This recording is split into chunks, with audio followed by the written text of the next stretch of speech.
नमस्कार. आता आपण आलेलो आहे दैवत येथील जो उड्डाण पूल आहे, जो सेंद्रावरून शिरपूरकडे जाताना जो उड्डाण पूल लागतो, म्हणजे जेव्हा आपण शिरपूरला 125 रुपये शिरपूर टोलला भरतो आणि तेव्हा ते टोलवाले सांगतात की आम्ही जो टोल वसूल करतो तो या ब्रिजमुळे.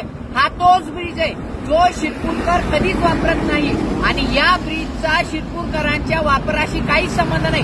तरी देखील शिरपूरचे वासी शिरपूर टोलला या ब्रिजसाठी 125 रुपये भरतात.